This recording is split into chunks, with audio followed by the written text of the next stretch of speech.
on Bryce fans, welcome back to another live with Fish on Bryce. I'm your good buddy, partner in crime, and host, Fish on Bryce. And today I got Mr. Godsent Fishing with me in the house. What's up, Mr. Godsent? Nothing much, just chilling after being a villain. Uh-huh. What have you been doing? Oh, I've been catching some fish here and there. Yeah, I think I caught a few too this week. I seen you've been catching some bottom fish. Oh, dude, you have no idea. You Really? just saw one picture. Yeah. Yeah. Yeah. So where are we at in this little tournament between me and you? I think I'm getting my butt handed to me. I Which think is you are fine. too. Yeah, matter of fact, I think I know I am. Yes, sir. Hey, welcome in, welcome in, welcome in. So,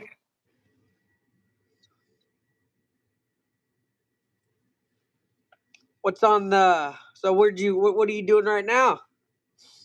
tying a jig that you guys have never seen before. What kind of jig you gonna make? This is a hatching embryo. Oh, nice. For steelhead or salmon? Steelhead.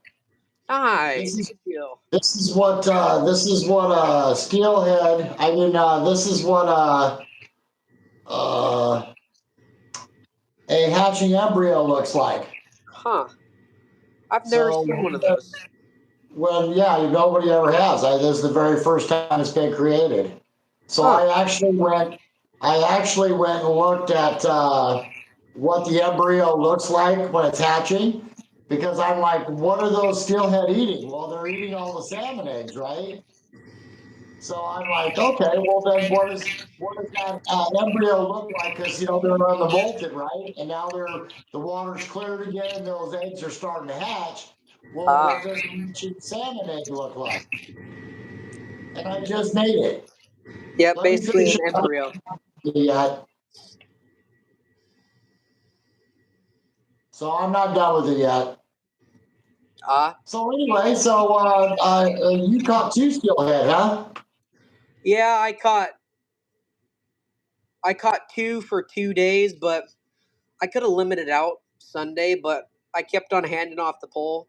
Hitch by Hitch. Welcome in, Hitch by Hitch. Welcome in. But yeah, so Monday we went out and caught some fish. We landed 8 out of 14 that we hooked. But I was on a rampage. I just kept on handing off the pole. I mean, I was on fire, but I tagged one, my buddy tagged one, and my buddy's son got one. Yeah, it was good. It was a good day. It was a really good day. And the first one that we hooked was 37 people. Welcome in. Welcome in. Um, um, but the first fish that we hooked on Monday was 12, between 12 and 14 pounds. It was a big native chrome hen. Chrome. Cool. Really chrome. Really chrome. It was a really good day. I mean, especially that fish wanting to jump and roll all the way down to where it took us. And wow, it ran us about a long ways down the river, and we had to go. I went diving in the water with it, but me being nice guy I went down after it with the guy that I handed off the rod to, and we landed that fish, and it actually went across the river and got stuck in a rock. And I'm like, here, hand me that pole. So I jumped in the water, went clear across the river, and it was only what, 3 feet, 3.5 feet of water. But still, me being a madman, I jumped in the water and went across the river, got that fish out of that snaggy crap that was there across the river. I come back, and here comes that big native fish. It ran across the river where the guy was holding my net, jumped out of the water about 7 feet out of the air, and I'm like, whoa. And he's like, wow. That's a big fish. Oh man. Oh man. I'm like, I'm gonna come across. I'm like, hey, watch this. And all So, he sees me was just do a belly, just a flop in the water. oh wow. Oh my So, gosh, it was great. did you walk that fish back up to the tank and put it in there? The Or did tank, they not have a tank up there? they didn't have that pipe that they put right there. They let it go because I heard there was people not being real taking care of those wild fish and stuff like that. And everyone, this is what we need. We need that big long tube that we need on this river system because there's more hatchery fish than there is native, but we really do need to take care of these wild steelhead. If we don't take care of these wild steelhead, we cannot make a brood stock. We can't make a brood stock to have these hatchery fish. We need to take care of these big wild fish, especially these really nice chromers too that we caught on Monday. But the first one that we caught was a native uh, chrome hen, and after we put that fish in the net, we looked at it. It was in the water. We like to keep our fish in the water. We never like to put them on the bank if there's a fin on them. So No. we took the hook out of that fish. I grabbed the fish, put her in the water, let her sit there for a couple minutes, and she just kicked off out of my hands real nice and easy, and she took off. Good. So hopefully somebody else has the respect of that to make sure that that fish, if it's caught again, that it gets into the hatchery. So Yes, sir. I do the Fall Creek run. I go up, which the next big rain I'll go up again, and I'll go up to Fall Creek, catch them, put them in the tank, bring them up to the hatchery or bring them down to one of the tanks. And put them in. I actually held the record for that. I turned in the most fish a couple of years ago on the wilds. But I'm fishing other places now, so I'm not really doing it. But we still need to make sure that gets done. They need that brood stock. We need the brood stock. If we don't take care of these really nice wild fish, we can't make a brood stock. Nope, we cannot. That's why I like to keep these nice wild native fish in the water, and just by taking them out, and if that hook's real deep in their throat, and sometimes if it's really deep in the throat, I mean, you're just gonna have to cut the line and let them go. But if it was really deep in that throat and you could not get the hook out and you tried everything you could possibly do, you're just gonna have to cut the line and let it go. Well, and here's one for you. They don't spawn with their mouth. Exactly, they don't spawn with so their mouth. so a hook. If you see the albatross fin on them, just connect their line. Just don't even touch the fish. Just cut the line and don't even take the fish out of the water because it's already exhausted. And Yep, as long yep, as it doesn't come out of the water, you're not stressing it any further. yep. Also, everyone, make sure to hit that thumbs up button if you guys like steelhead fishing. And also, don't forget to go check out God Sent Fishing. Well, if they do, they're going to see a bunch of lingcod caught, a bunch of rockfish caught, vermilions. We got quillbacks. We got all the rest of it. That's the newest video up. Yep. Thank you for the first thumbs up. Appreciate that. So I was rock cod fishing for 3 days straight in a row, dude. Yeah. The second day, my arm was so exhausted from the first day that I didn't even take video that day or pictures. I just collected my fish, went in, cleaned them up. I didn't get really anything really big, but the next day we went out. We caught a 16-pounder and an 18-pounder. Huh. And boy, they were just beasts. Huh. So then I went up to the river and was throwing the ball buster around because I think I finally got that thing figured out. And I'm at this one hole, and the steelhead are swimming around, not even because they're sort of trapped, right? So they're just Yeah. swimming around. They look at me. They didn't even like swim away fast. They didn't even care. They were like, "Yeah, catch me anyway." So what the hey, you can at least look at me. But I Yeah. didn't see anything. I didn't see anything really big though. But I seen quite a few fish. I think I got one on camera. Were you fishing the hole that I was fishing on Sunday for the last Nope, 2 days? I was down low. Okay. Okay. Probably somewhere that I've fished before. I can tell you that. Guarantee you. Yeah, everybody knows where that spot's at. Yeah. Yeah. Yeah. It's the only spot that they can't get past, right? So if you can't figure that one out, you don't know how to read water. That's for sure. Exactly. And also, guys. Oh, thank you for the second thumbs up. Appreciate that. Also, on reading water, guys, you need to know where the fish will sit and hide, like on whatever rocks or formation, a hole it is. You really, really need to read that water from inside, middle, and outside seam. If you can't read that water, you won't hook any fish.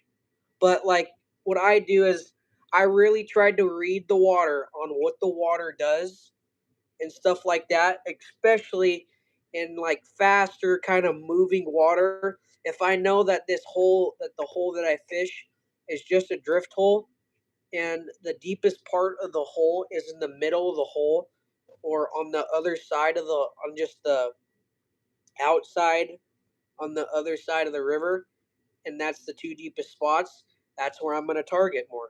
I'm going to throw my drift fishing setup either in the middle or on the other side of that moving water. And also, hey, what's up? Welcome in.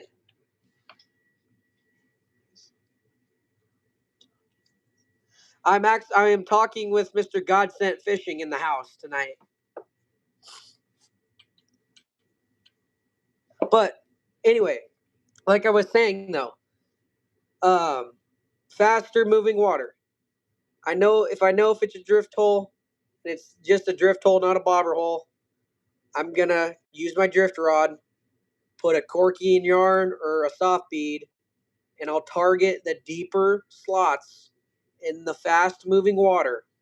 I will not target the edges because even in this low clear water, those fish are not gonna sit on the edges unless it's a really really deep hole like the holes that I was fishing Sunday and Monday.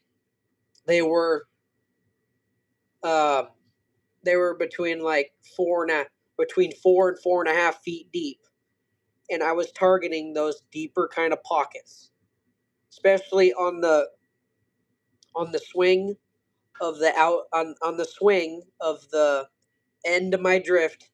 I was always hooking them on the end of my drift, always hooking them. On Sunday, I was hooking them on the end of my drift, or right in the middle. But yeah, but you got to read water. Otherwise, if you don't read water, you're probably not going to catch fish unless you're lucky or something. But that's I typically read the water like from inside, middle, and the outside seam. Okay, so you've already said that. So now there's an opportunity here. Hey, Hitch, I'll get to answering that question in just a second. There's a really great opportunity right now with your guys' rivers low, and I actually made a video on it. So I went before the water got too high. I actually went and took pictures of where the channels were and drew a line on my phone so that when the water got higher, I could actually go back and reference that for that spot. Now that the water's lower, but still just still fishable, but it's clearer now. So you can now go again and take those pictures with your phone. And even if you're not seeing fish, draw the line in there where those channels are at. And now you'll have the low water, the medium water, and when the high water comes, you guys will actually know exactly where those seams are. You'll see how the water's flowing, but sometimes you'll get a little bit of a back eddy off of those channels. And that's where you want to be on the other side of that eddy to get into that channel. So you should probably watch my video of me bobber dodge the picture and I show you how I draw it in there. So I would take advantage of that, you guys, right now. If you're out fishing, you're all take your camera out, take a picture, draw the line in where you see the channels, so that when you get back to a little bit higher water, you know when you can't see that channel, you know where it's at. Yes, sir. So I'm gonna answer the question for Hitch by Hitch. Hitch, my freaking arms are falling off, dude. I was supposed to fish on Tuesday and I couldn't make it, dude. I was so sore from bringing in all of those fish. Oh my God, we nailed them. We nailed them on Saturday, we nailed them on Sunday, we nailed them on Monday. And then on Tuesday, I was supposed to meet up with the Flanders family to go steelhead fishing. Dude, I couldn't even move, man. I had to tell him, say, no, no, I ain't making it Tuesday morning. So I put the first video out on Godstead Adventures of the trip to Charleston Bay. And that trip, I mean, we caught red vermilion too, which is really rare. So, but yeah, we caught not a lot of big lings there, but we actually limited out for 7 people on the boat. So we had 21 ling. We had 28 rockfish. We caught 2 cabezons. Another fish that we couldn't keep. So that answered that question for him. Then Sunday when we went out, I didn't even film. I really didn't even try to fish, and I still caught a lot of fish. I wasn't even trying. Now Monday when I went out, we had the wrecking crew on the boat, and we caught a 16-pounder and an 18-pounder, and lost numerous big fish. Yeah, I heard they're starting to spawn too. Nope, the spawn's over, bro. Really? The black bass are spawning right now. I caught one that I gill hooked her. I could see she was real fat. And I tried to send her back and I tried to revive her. I did everything I could, hold her by the tail. She wasn't going to make it, so we just went ahead and brought her in. But the rest of those black bass, we didn't even bring them in the boat. We just took the gaff and cut them loose. They swim back down? So everybody's probably wondering what I was using, huh? Oh, Not going to show you. you have to send me a picture of that later. Yeah. You didn't really get to see what they were. You thought. So They were scampy tails. They were scampy tails. So I had well, you didn't get to see the color though. So I'm not giving up the color either. I had a teacher one time. He had back in the day, we had those pocket combs that would fit over your finger, right? And he takes it out. He combs his hair real quick, and then he sticks it back in his pocket. And he asked the classroom, he said, "Hey, what color was that comb?" We all guessed wrong. We all saw all these different colors. And I still won't tell you what that color was either. I'm gonna guess the first color was probably like a chartreuse color. No. Well, yes, people guess yellow, people guess red. Oh, no, you're going to guess. Yeah, I'm going to let you guess into that. Good luck with that. You can pay me to give up my secret colors. I'll talk you into it one of these days. Maybe. Oh, I know I will. Maybe. Because here's the thing. I know I can because you ain't gonna interfere with my ice cream. That's a line from a movie, right? Yeah. What movie was it? Oh gosh, I should remember, but I can't remember right now at the moment. He bit somebody's ear off. Oh. Yeah, I can't remember at the moment. In my head, I'm so blank right now. Well, that's okay. After a big long day of school like you had, I understand that. Yeah. Yeah, especially being finals, starting the day of finals today and then tomorrow and Friday. And oh, man. So, oh, you're starting finals? Ha Yep. ha. So, Hitch, no, we had to reel him in. The video's up. Go watch it, dude. It's you'll see it. It's the Pacific Charters one. Go watch it. No, you'll watch me fumble with that pole too. Love the reel. Pole sucked. No, my arms are still sore. Oh, man. Everyone, I don't know if any of you guys seen God Since Last Live. I was on his live a couple, 2, 3 weeks ago, and that's white and chartreuse. I know that's white and chartreuse. Nope, you're wrong.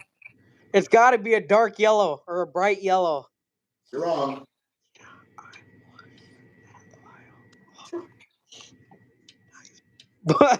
But everyone, um, so Kurt was joking around, I think, in his live, and he was like, and everyone don't be calling me Mr. Stinky Pants.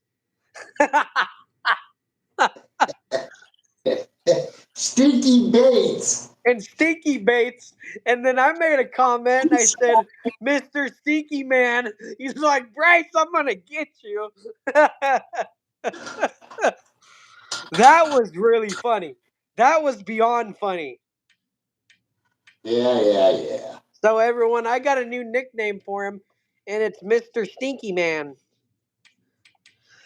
Yeah, I can't help it if I smell like shrimp, okay? I just can't help it. Oh man, that's funny. Hey, well, here's one for you. Watch this. At least they're not calling me Mr. Blue Man. Mr. Blue Man, Mr. Blue Man. Well, you are. Mr. Blue Man? Yep. Okay. We're gonna have a conversation after this live. I guarantee you. What about what? Nothing. You try to guess colors that like you think you No. know? Oh. You like Oh. you think you know. Is that a root beer? Like you think you know. Is that a root beer? Is that a root beer color? No. Looks like a root beer color to me. Flash that at my camera again. Nope.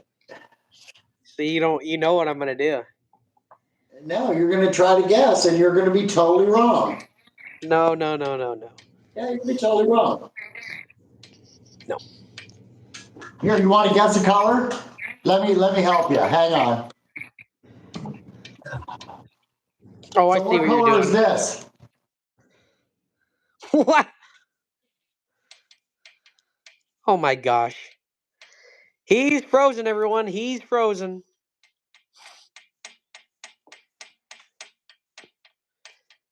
It's like a clear color to me, honestly. Looks like a gosh, what's it look like to me? It looks like a bottle of water.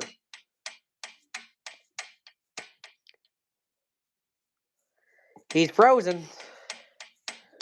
But yeah. Try it again. You're having camera issues.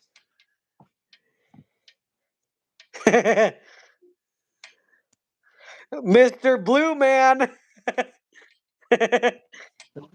No, I'm not having any camera problems. Yeah. It must be almost. It must be the aurora boreola that's coming through right now. Whatever. Whatever. Okay, so what color is this? Looks like a water bottle to me. What color is it? Looks like what looks like a green water bottle. You're so good with colors. I just literally put this color in front of your face, and you don't even know what color it is. So how Looks are like you a going to be green. able to guess? It looks How are like a you going to green water bottle. What color is that? It looks like a green water bottle. Okay, so you can't even guess if I held the color up for you to guess, right? I'm not even guessing. I'm just saying it looks like a water bottle.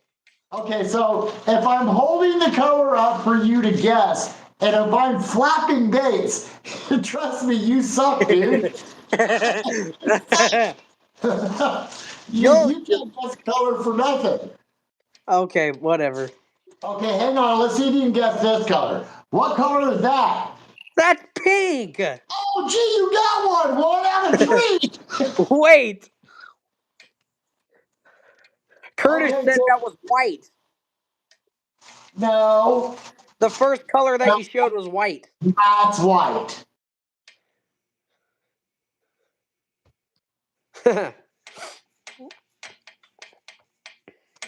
So wait a second. Let's see if you can guess this color. Okay, whatever. What color was that? That's red. Okay, see, you are pretty good. Yeah, test me. Okay, so wait till you see this color. This is Uh-huh. my. This one's my favorite. That's green. Oh, that's green, all right. That's green, all right. That looks like my steelhead eggs. I So, are you serving those steelhead green eggs and ham, kid? don't know, am I? Green eggs and ham, Sam, I am. Green eggs and ham. Steelhead, I want you on my land, right? That actually sounds pretty good. Green Yeah. eggs and ham. That sounds pretty good actually. In yellow, why not? Yeah, why not? Why not? So what'd So, you have in the mojo for all week there, Mr. Godsent? so I just got a bunch of new powder coating colors in, and I'll be in the shop spraying the gun and doing some new powder coating because I've got the triangle jig heads to make. I've got these guys to make. Those are good colors. I've got the bullet heads to make because there's a shortage of them. I guess that Red Rock went out of business, and everybody's going to have a hard time finding those powder Yeah. coated jig heads. So Mr. Curtis said lime green. I don't know if it's going to be. I don't know what color it's going to turn out. I don't know if it's going to turn out to be a lime green or not. We don't know until we shoot it and bake it. We won't know.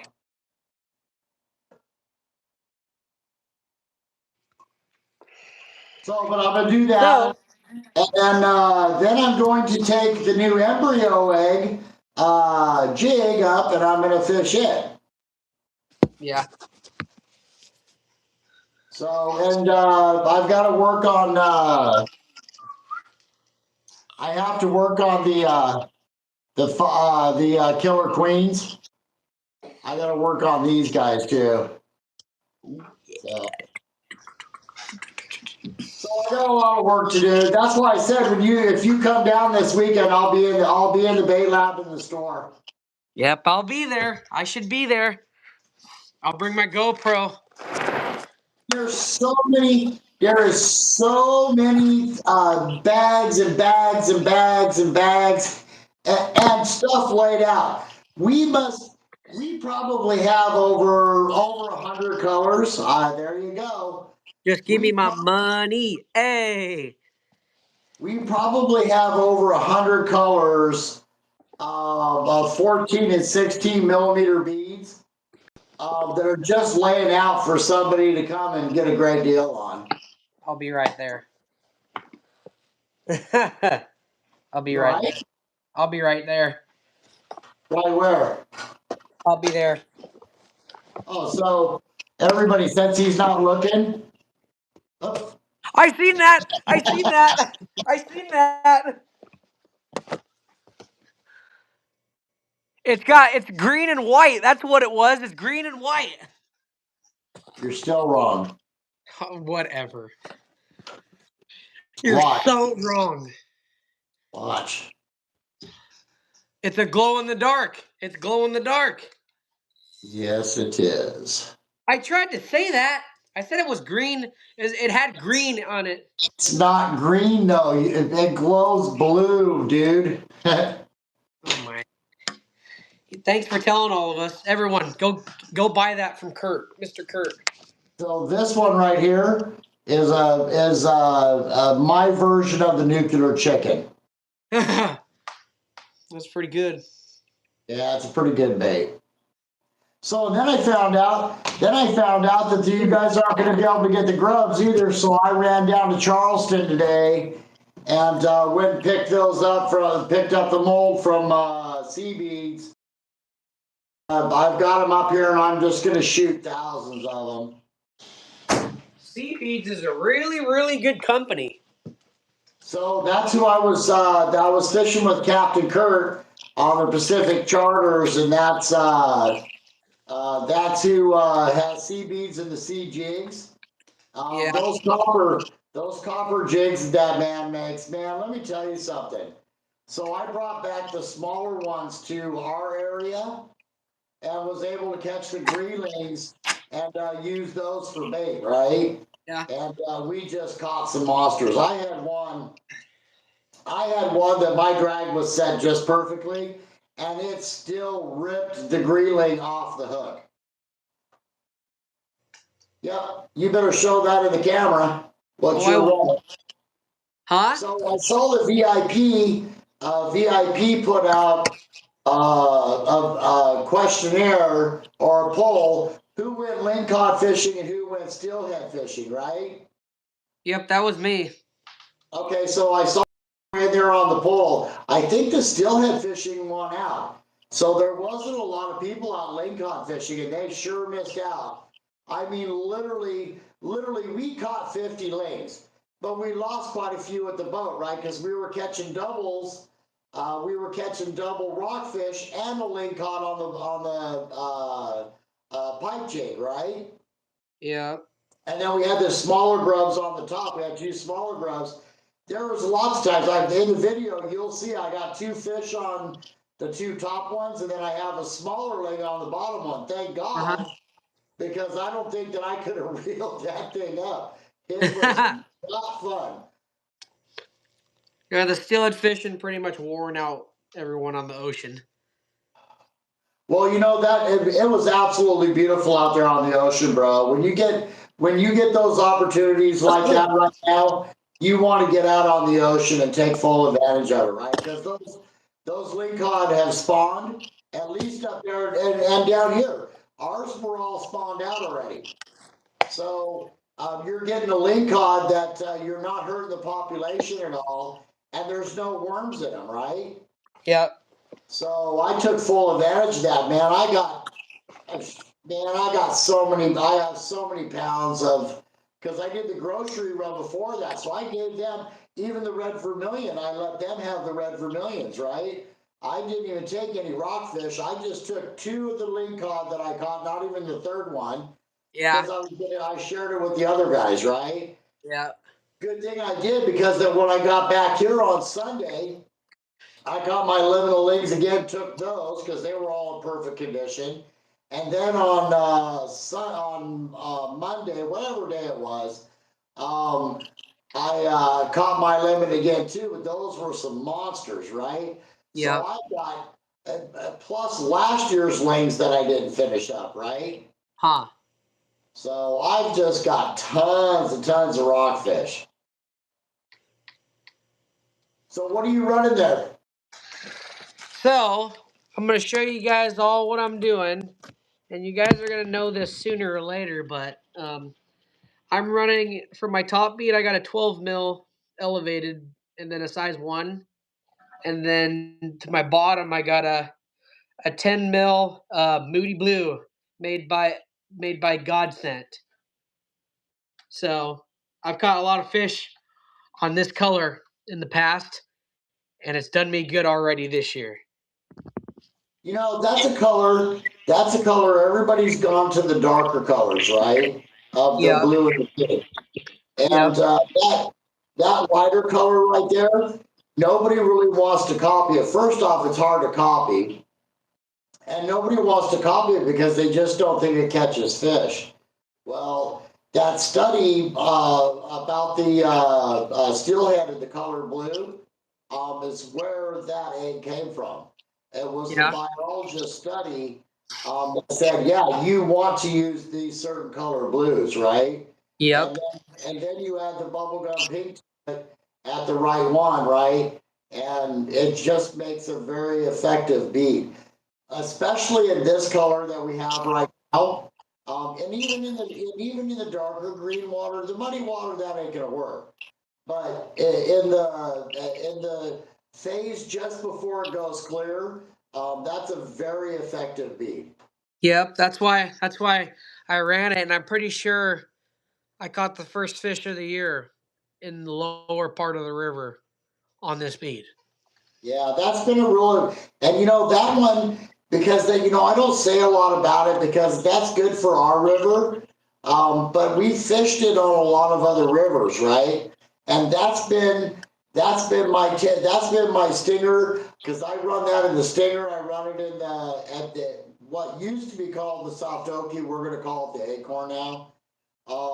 I run it in that color. I run it in all the beads, and I make a worm out of that color too.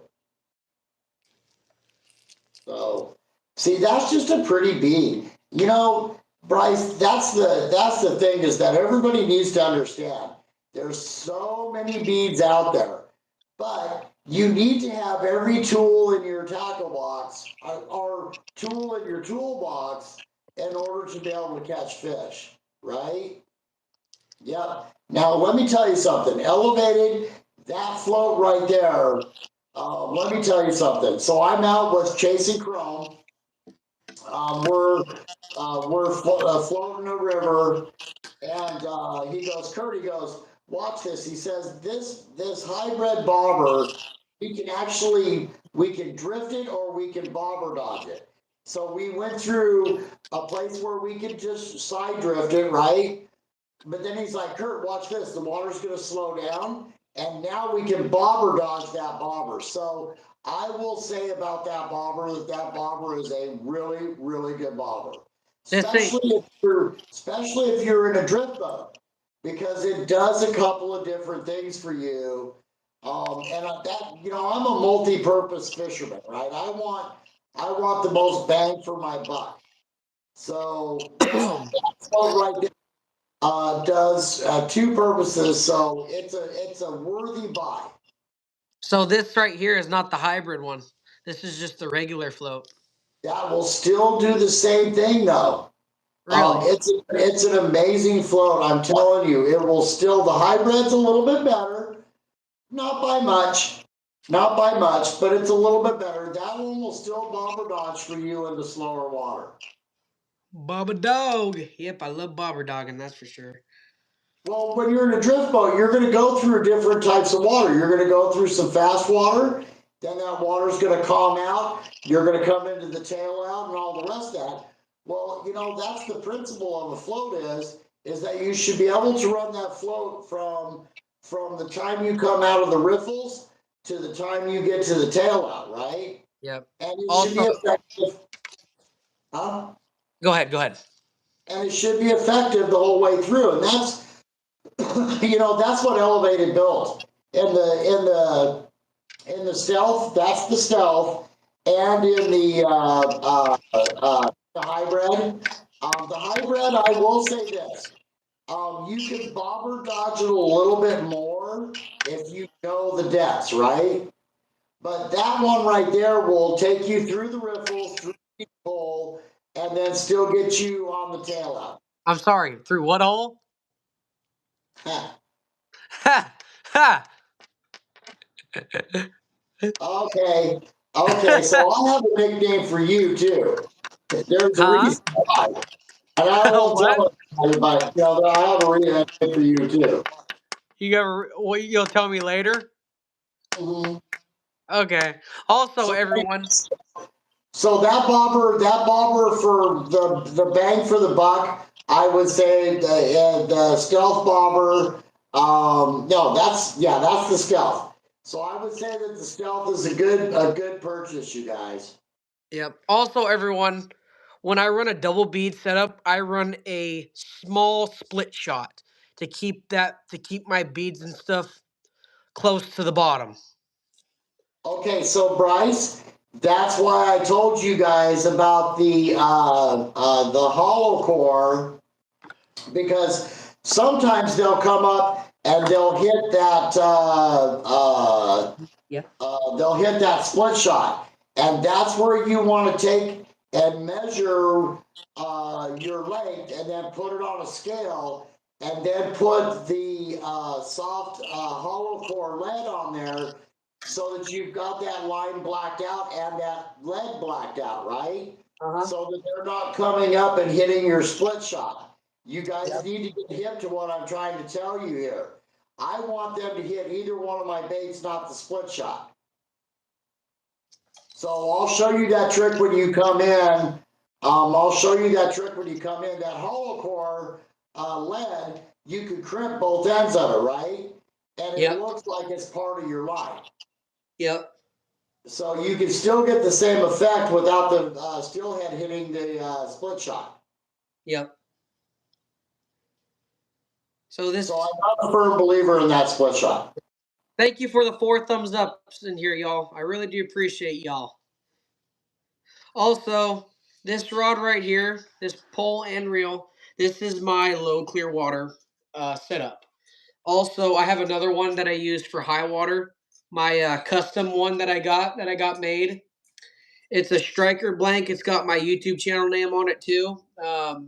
Also, when I'm running that one in low clear water, I run a bead. I run a jig. I run a double setup, but a jig and a bead.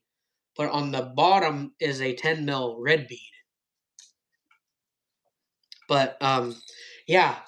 So, but if you guys want to see that one, I can show you guys that one too if you guys want. But it's broken down into 2 pieces. But if you guys want to, I can show you guys that setup if you guys would like. Well, I'm just going to let you guys know right now that they're on the jig. The jig and the worm, the jig. As soon as we get these guys out, you're going to find these very effective. As soon as this one comes out and I test it, well, it's actually out. I already tied it tonight. But once I test this, and then you take your bead and run your stinger bead down below this. Run your stinger bead down below this. They're either going to come up and get this one, or they're going to get your stinger bead, right? So there's right now the most positive response I got, because I was really working the ball buster, but the most positive response I got was from the jig. And I think that they were actually keying in on the jig more than they were the bead. Well, that's good to know that they're on the bead because about this time of year is when I really start running the beads early in the season. Jig. Or early about this time of the season is when I really start to pull out my jigs. I do early in the season, like in December, and we're still in early season still. Even in February, we'll still be just about in the middle of the season. Right now, right now into like March is when we're gonna get into the really, really good part of the season. But what was I gonna say? But when it gets a little bit later in the season, we get that low clear water. That's when I really start to pull out my jigs, and that's when I really start tipping them with shrimp and stuff because those steelhead really love tipped shrimp jigs. I tip shrimp on them, and they just go nuts. There's something about that, right? Even in the clear water, because that jig is so forgiving in these clear waters, and you can run your first at 15, and you can run a 10 down to your jig, and then run an 8 down to your bead, right? Because that you know that hook is going to hold. That hook is going to hold that 8 pound test line, and that fish. If you're fighting that fish properly, he'll stay down below that jig, right? Yep. So you don't have to worry. He's got a little bit of slip room there. He's got a little bit of slip room there to fight. So, and it helps you because you've already got. If he takes the bead, you still have a little bit of room on the back of that shank for that fish to move up on you quickly when you still have tension on him, right? And that's in your favor, you guys. I'm telling you. And also, when I like to run a jig too, like I said, guys, I will run about a 10 or an 8 mil bead under that. And also, when I tip that shrimp on that jig, and most of the time when I run a shrimp tip jig with a bead on it, 99% of the time, I'm going to get hit on that bottom bead because those fish, they see that shrimp tip jig, then they see that uh, presentation that's under that jig. 99% of the time, they're going to bite that bead. Even though they smell that shrimp on that jig, they're going to bite the bead 99% of the time. Correct. And that's where so Bryce, how much length do you leave from your jig to your bead? So when I run my jigs, and I'm running a 3/8 ounce weight, and I'm running about a foot, a leader, maybe 2 foot on my jig, and my bead leader is probably 18 to 20 inches. Not very long, not very long. But Okay.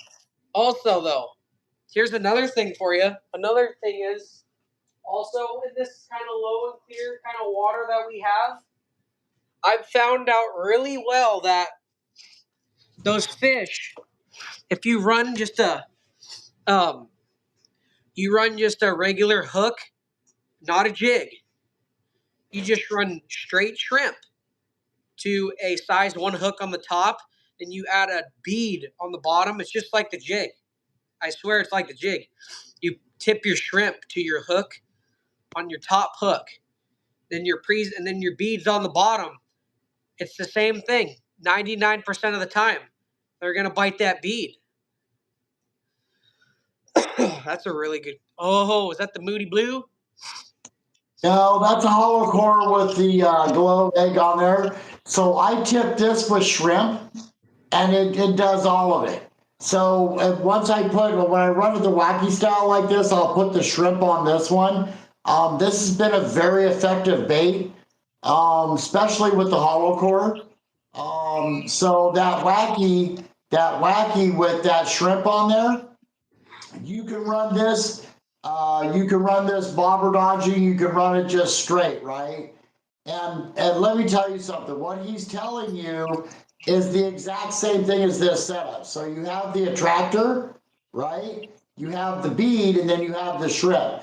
So that fish within 3 inches has to make a choice of which one he wants. And I've learned over a period of time that this bait with this number 2 tipped with shrimp, they're just going to take the whole thing. Exactly. And like I So was saying like I was saying though, with that, just that tipped, that the shrimp on the top, just a shrimp, no jig, no nothing, and then you got your bead on the bottom. Now, like 99% of the time, when you just run a tipped shrimp, just a tipped shrimp and a bead, 99% of the time, they're gonna bite the bead, but 50% they're gonna hit that top. They're gonna hit the shrimp. It just all depends on which one they want.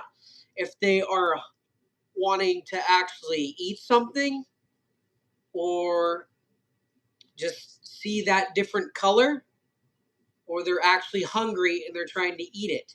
Now, when they're hungry, they're going to bite the shrimp. Now, if they're kind of irritated and trying to get it away, that's when they're just going to strike. So the bottom presentation, they're just going to strike at it. When they're hungry, they're going to bite the shrimp. So there's two effective presentations that you can use. One when they're hungry, or one when they're all irritated trying to get it out of the hole, which is what I've learned in all my years of steelhead fishing. And I've caught a lot of fish aggressively like that. So I think that one of the best was I'm fishing a boulder, and I'm running the jig and the shrimp and the egg, and that thing came across that boulder, right? So I know that jig came across him first, right? But he followed that egg all the way out, and I watched him eat that egg.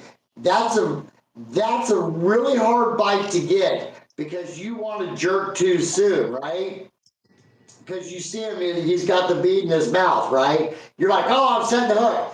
No, you don't want to do that, because first off, the very first thing is you're going to miss him, because you set the hook too soon, because he never turned with the bead. But he may surprise you. He may, because you're getting to see him and he's on the strike. He's not looking at you. He may come right past that bead and go right for the shrimp. This is a great indicator, because that once they're on the hunt, they're going to hit the one that they want. Now, I'm going to say something. Why is a fish hitting shrimp in fresh water? Maybe because they're looking for something to eat and they're hungry. You're wrong. It's because of the salt inside of the shrimp, and they're smelling that salt, and then they're smelling the shrimp, because that they miss that salt water. They miss that salt water that used to be running through their gills, and that's just like an attractant to them. I've been up salmon fishing and knew that I needed to have, so I put rock salt in my tuna, right? And be further up the river, still in tidewater, and I was catching more fish than anybody. They were all using the same thing, the spin fish, but I had salt in mine, and they were after the salt, bro. So I think that's why that of course they recognize the scent of the shrimp, but it's the salt. They're starting to crave the salt again. Yeah. Let's see here. I haven't looked at the chat for a little bit. Hitch by Hitch says 90% and 50% equals 100. Oh, man. By the way, he does math. Yeah. He's funny. So Hitch, that other video that I have of us catching those really big lings on the hitchhiking, I'll kick that out here in the next couple of days. So yeah, everybody go in and like and subscribe to the channel, and you'll see when that comes out. And that one, we're out in the 28-foot sled. We were out in the nice Kingfisher, but we were further out in the ocean, right? Yep. The sled we take from Newport to go south or north, and that's quite the rough ride, right? Because that sled's just slapping the water. So that's why I was so beat up, right? Because we're doing 30 to 40 miles an hour. We don't slow down. It's like, go back. Let's go. So yeah, that's why I was so beat up. Okay, so Hitch, just so you know, this setup right here, this jig head with this grub was just, we slaughtered like 20 on just this setup right here. Uh-oh. And we were using the 4 ounce too. So it would go down, it would hit the bottom, and then we bring this thing up and just let it drop. That 4 ounce was running it just right.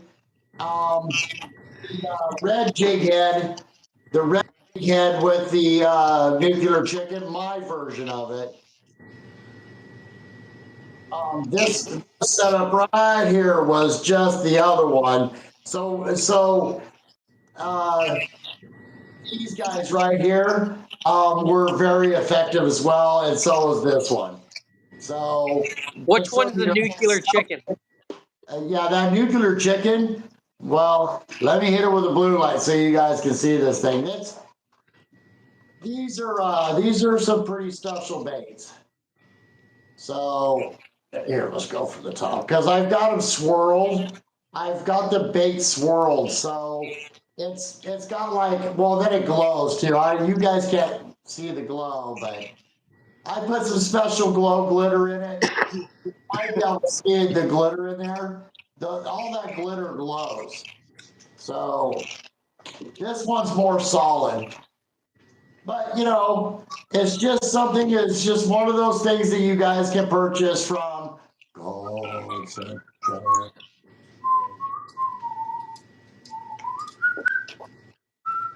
So right, this is set up now. Should I show everybody what I made? I would. Might be time. So we all know the stages that the fish go through when they're hatching, right? I know, right? So we all know the stages that the fish go through. The egg gets laid. It's in the skein. It goes down in the rocks. It turns to that orange color. It then gets molted, and, and then it goes to the other. So then it goes to the clear egg, right? Well, out of that comes an embryo. Okay. So that embryo, I've made an egg that looks like an embryo. So, and I call it the porky because this is the pork of the fish. This is the pork of the belly of the fish hatching. So what I've done is I've made this into an embryo egg with the eyes, okay, and the egg sac, the white coming off with the black on the tip. So it looks like, it looks like the fish is just hatched. It's got its embryo sac on the bottom of it, and it's still got its tail.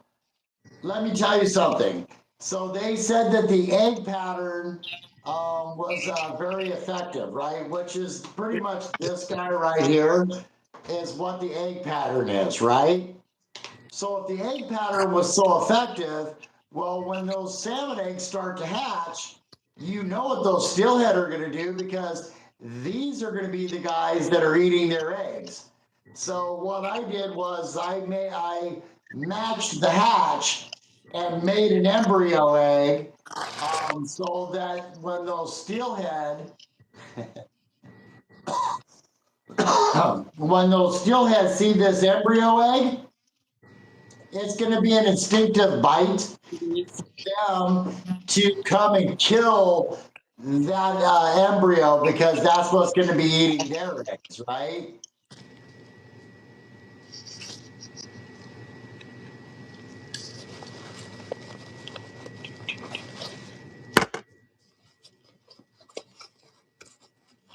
What, you feel a little nervous now, Bryce?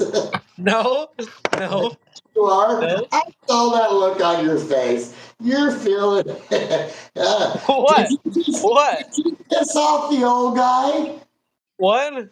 Huh? Say what now? I said, did you piss off the old guy over there? Hey. Because I'm trying to explain something. What? Huh? What'd you say? You couldn't hear me? Here, let me try this. Can you hear me now? You want to hear a joke? Yes. What did the cat say to the other cat?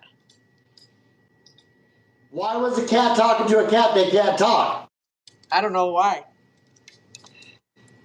They No, can't really, talk. no, really. This is funny. What did the cat say to the other cat? What? Can you hear me meow? Oh, you know what? That's just terrible. That's just bad. But it is funny. It made me laugh.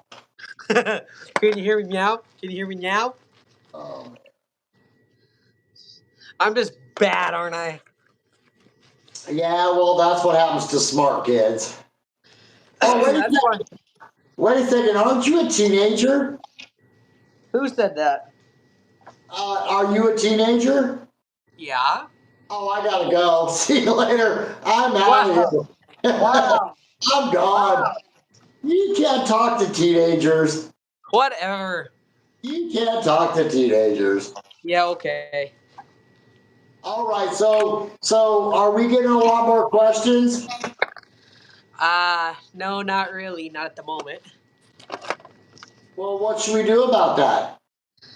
If you, uh,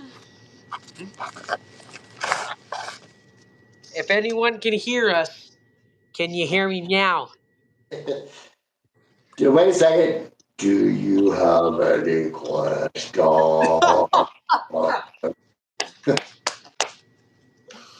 Oh God. Wait. Yes. Somebody, Yes. somebody, What's your question? What's your question, Curtis?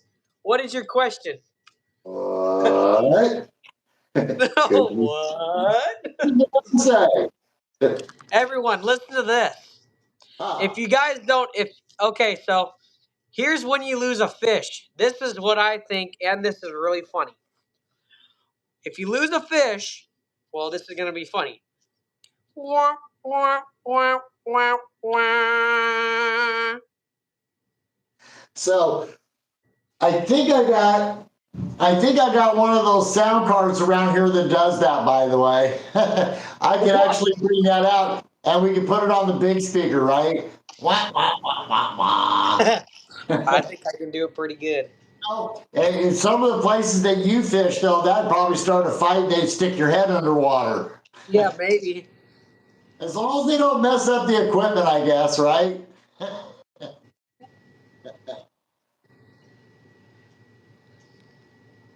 So I guess next time that we go live, Bryce, we're going to have to show how to use that hollow core lead instead of a split shot. Yep, yep, yep, yep, yep.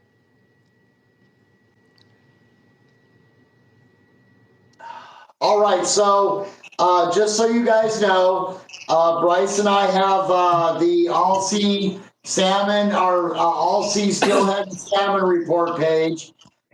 It's up to, I think it's almost up to 200. Curtis So Curtis has a question in the house. He said, "What is your favorite color for beads to fish for steelhead?" So my favorite color is honestly gonna really be the moody blue, made by Godsent. That's for you, Kurt. That's for you. so thank you, brother. But my favorite's the crazy egg. That egg has been efficient. Every river I fished, for salmon all the way through to shrimp and trout My and second trout. favorite is gonna be guaranteed the elevated beads. My third is gonna be B&R. That sweet cherry. Do not say that color ever. Oh, did I give up the ghost? So they need to take that sweet cherry and molt it though too. That would be a really really wicked beat.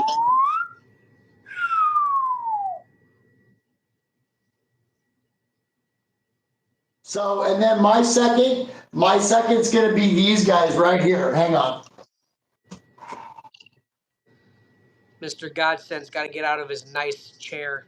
Yeah, I was busy rocking, right? Although I sat all day, I drove down to Charleston, which is about a 2-hour drive. I drove down to Charleston and then went to the other.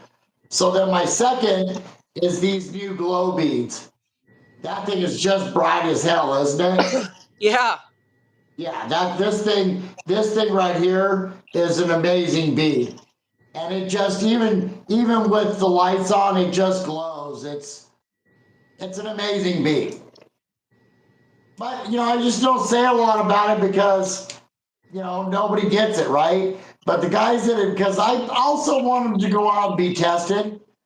So once they're tested and they're really working good, then I'll say a lot more about them. But I mean, I have other beads here that just don't do that, right? So here's one of my pink, and well, I guess they do. My bad.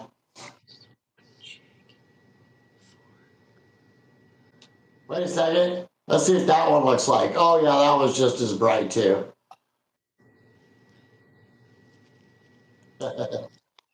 So I would have to say the glows after the crazy egg, those glows are just what we're finding out. What we're finding out with the oils that we put in them, with the scent that we are the oil, the scent, the colors and the glows and the UVs. That mix is really coming together. So we've got the most hottest colors for ocean or for or lake because we fish it all. So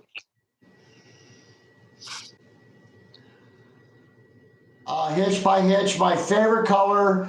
I'm gonna have to say my favorite color all the way around is going to be the glow yellow. This stuff's still sticky. This glow yellow with this glow white with the glow white jig head. Let me tell you, for the lingcod, just deadly. Second on that would have to be the copper jig, because I like a more action bite. That copper jig, they just suck that thing right into their mouth, right? So you have to wait till you pick up to feel that they hit. I would say that it's going to be these guys or the Ling Reapers, any of the ones that we produce for that are on the jig heads. That's going to be first. Second's going to be the copper jig. And then my third is going to be going after the hitchhiker. Catch a greeling, put the greeling down without a hook on the back. It's because as soon as they feel that hook on the back, it just tears the fish up so you can't use them again. And I like that real super slow retrieve. I get to fight that lingcod for 15, 20 minutes, right? And it's a challenge because that fish can spit that fish out anytime. And if you know about catching them this way, if you're patient, they'll come back for that fish. So I would have to say that the live bait, but you lose a lot more fish that way. That's why we use herring. Yeah. So the herring will set the hook in them, right? But that hitchhiker is just so much fun, you guys. I mean, I had one literally. I have everything set just right. When I sat down, where'd you go?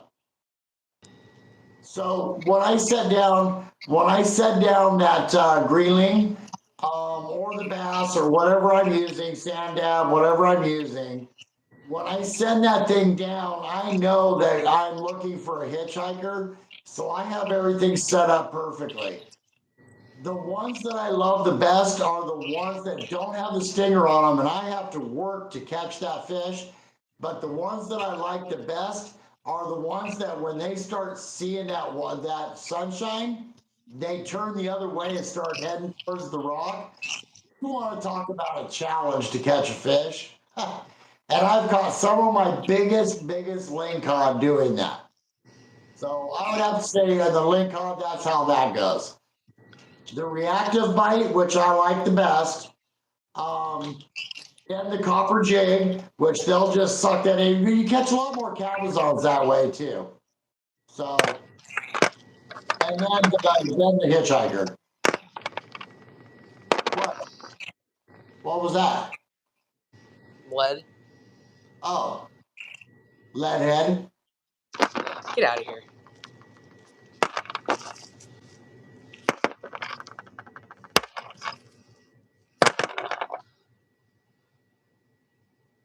Okay, well, I guess we're done. Well, I'm sitting in the studio right by my fireplace. Can you guys see my fireplace? I can see it. It looks good. And it's blowing all kinds of heat on me, and I'm in here with my naughty pine. I don't know why I'm in such a hurry to go somewhere. Yeah, exactly. Right? I'm just kicking back in my chair, having a good old time, having some fun. Well, I guess I could be tying up another jig. Yeah. I heard the lingcod fishing was pretty good out of Uquena. You know what? It was good everywhere. Sunday was a lot slower. They were not as responsive. But the day before and the day after, I mean, you still caught lingcod. Don't get me wrong, but it wasn't in that. It wasn't in that 30 to 50 fish. You weren't getting bit by that 30 to 50 fish. Hey, Kurt, read that. Read that comment. That was a delete comment. Read it. Thank you guys for your No, no, no, no, insight. no. No, the other comment that I was don't see deleted. it. Huh? I didn't see it. I'm looking at it right now. What does it I'm not, say? I'm not gonna say it out in front of the video because I'm not like that. Oh, Thank you guys for your do. Yep, no problem, Curtis. Anytime, anytime. so we're surrounded by Kurtz. So that Curtis needs to make sure that he gets a hold of us because then we're going to stick a boat full of Kurtz and somebody's going to yell Kurt. That's going to be a fun time. Hey, Kurt. Huh. Right? Huh? And it's going to be a whole boat full of them. Huh? Yeah. Huh? Huh? Huh.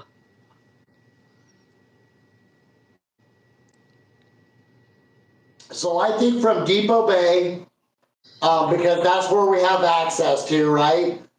I think that I know for sure that this week is still really good from Depot Bay all the way down to Charleston.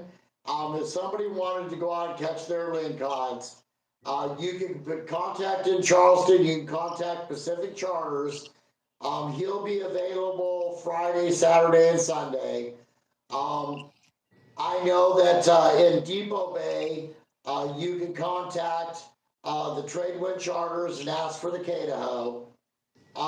In Newport, it's just a shovel up. But you can go out with any of those guys.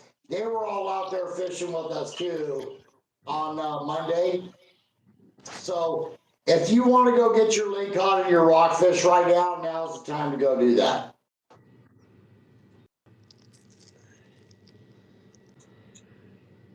Hey, Bryce. Yes, sir. Have you checked the weather to find out if we're going to get any rain? We're not gonna get rain till next Wednesday.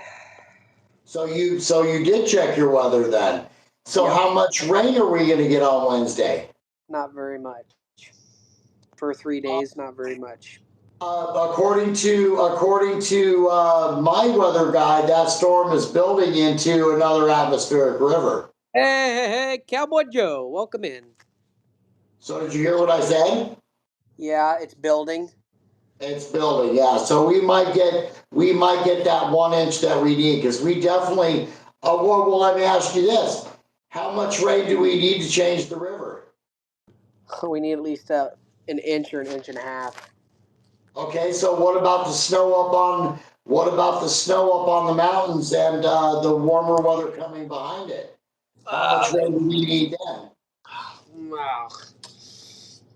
Maybe not very much. I'm guessing not very much. Maybe like 0.95 inches is all we might need for it to rise. So Maybe. as long as it snows on those coastal mountains, as long as that snow level is down, well, How has it been when you've been going to school in the morning? Cold. So if we get some rain, because it can't warm up that fast. So if we get some rain, we'll get some snow on the mountains. So how are you feeling about Wednesday's rain now? Pretty good, actually. Yeah, me too. So see, that's why I watch my guy. He's on YouTube. I think he's Pacific Northwest meteorologist. And let me tell you something, that guy's really good. Is it me that cut off or you? Nope, it's you. Sorry, I just went to go look at my rain report. It says Friday we're supposed to get like 80% chance on Friday of next Really? Friday. Yeah, yeah. Okay, so if we get, I saw that Monday was going to rain, Wednesday was going to rain, and Friday was going to rain because I was going to go down and fish the Checo. So I like the Checo. Oh, come on. It's so far. These guys that are listening to this ain't going all the way down to the Checo. Oh yeah. Okay, so wait a second. I'm actually going to give up a spot. I'm going to go to the Social Security hole on the Checo. God, everybody and their brother goes there. The bank is like 50 miles long, okay? If you can't find a fishing hole, you suck. Exactly. Right? So I was thinking about going down to Checo and fishing the Social Security hole. There, I said it. So if the rain comes and the warm weather hits, that's probably where I'm going to be. I'm going to load up the Tahoe and the trailer, and off I go. Bryce, it's going to rain every day after Wednesday. Okay, that's good. That's good. That's good. That is good. That's even better than this. So then the weekend should be really good. Well, it just depends if that snow starts to melt. Well, if the snow melts, it's gonna make it a glacial color, which will be really nice. That's what I'm hoping for. That's pretty much what our meteorologist said, because the following Monday, that it starts to warm up, but that following Monday, Tuesday, and Wednesday is going to be epic, dude. Oh, I bet. And that's when my So, second semester starts because I have a 4-day weekend this coming weekend. so that's perfect. Exactly. So that following weekend should be good. Yep. That's good, Hitch by Hitch. Thank you for letting me. Thank you for telling me that update. Thank you. Thank you. Thank you. Thank you. Well, like I said, that meteorologist said that we might get another atmospheric river out of this. Really? Because what happened was that all that moisture got shoved down into Mexico, and Yeah. it went made a big storm on the other, right? Well, it got backed up, and then the low's gonna move up. So we might see some really good moisture. It just depends on what that low's gonna do. We see some really good moisture. We might have a 6-foot river. You know, and I think it might just stay the right color without pushing too hard. Exactly. Because the very first rain that we had, I mean, you know exactly what hole I'm talking about because you fished it that day. I mean, everything else was good, but except for that one drift hole that we like to drift fish in, it was pushing like it was 8.5 foot. 8.5 foot. Yeah. So I think it's going to rise slowly and keep the temperature right. I think that we go through this next week, get those little traces of rain and the snow, and then start getting that heat on Sunday, because actually the heat starts coming on Sunday, right? Uh-huh. So it clears on Saturday, so that'll start bringing the snow melt. Sunday is going to snow melt better, and then I think Monday, Tuesday, and Wednesday is going to be epic, dude. You know, I actually don't know how much snow is on that coastal river mountain up there, actually. So I was driving up the river. There was still a lot of ice from in the grass and stuff about mid-level of the river. I'm pretty sure everybody's seeing that, and there's still ice up there. So I think that it was still ice up there this morning. So I think that all the conditions are just right for all of that to start trickling that mud back into the water to make that glacier green. So like I said, everybody better have their gear up and going and ready for not this Monday and Tuesday, the following Monday and Tuesday. I'll be there. That's going to be the first week in February, I think. I'll be there. No, that's going to be in January. We'll still be in January. No, because it's not going to be this next Monday coming up.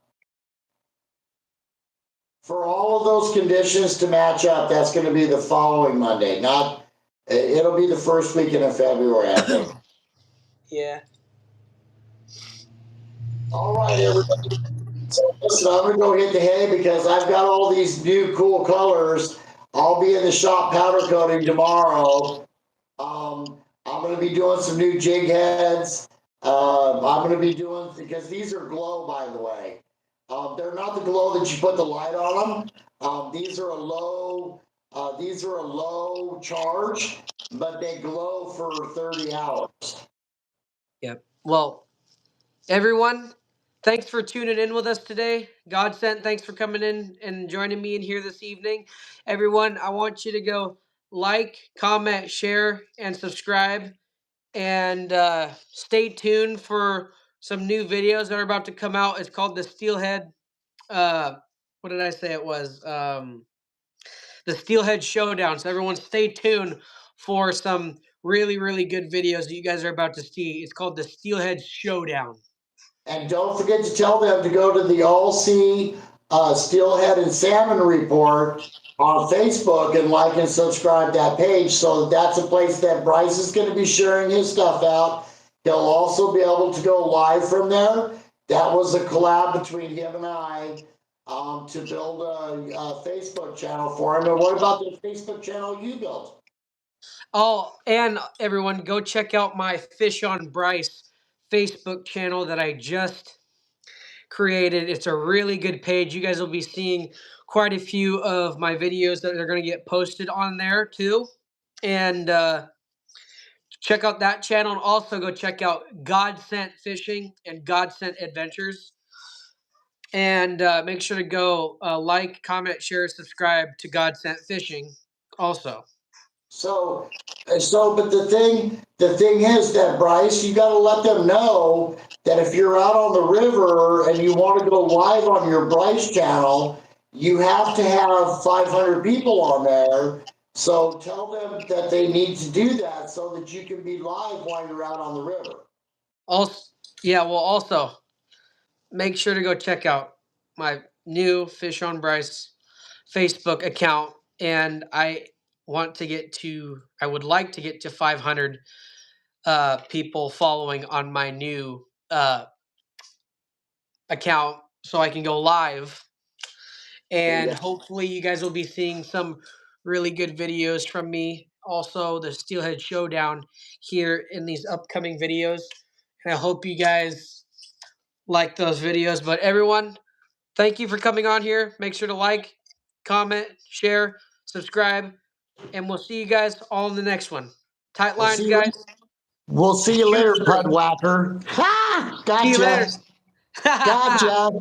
Gotcha. See you later, Stinky. Yeah, whatever. All right, guys. Later, guys.